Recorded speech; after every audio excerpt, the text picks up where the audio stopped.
Volume 2, Hadith 164.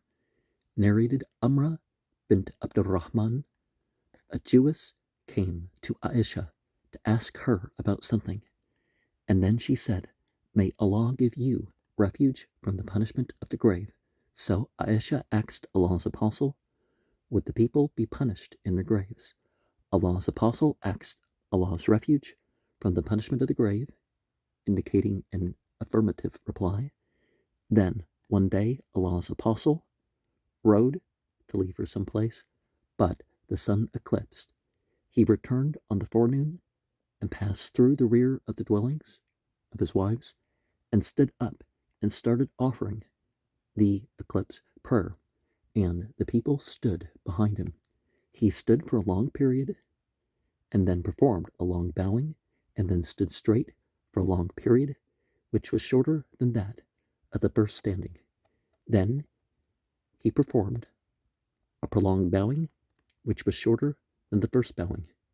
Then he raised his head and prostrated for a long time, and then stood up for the second bow set for a long while, but the standing was shorter than the standing of the first rak'ah bow set.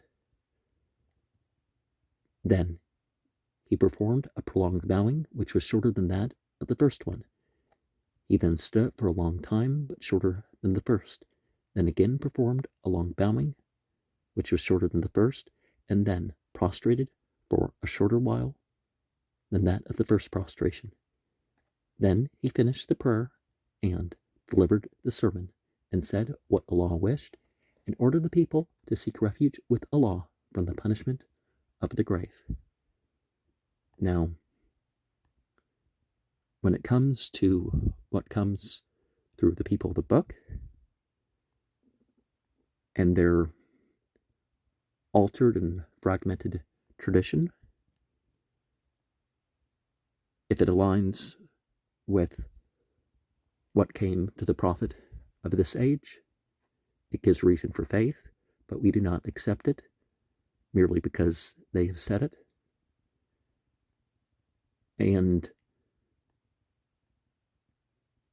we don't accept the religious authority. We accept that they believe that, whether or not, they're allowed to believe whatever they believe. But,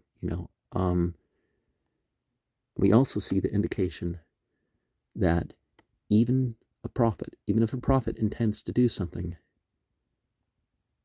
it's done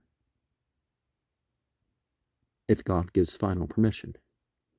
Now, God not stopping somebody from a decision are not willing for something to happen that's good for somebody, even if they aren't making those decisions. We still have our accountability for ourselves. We're not fatalistic in the way that people derisively say that term.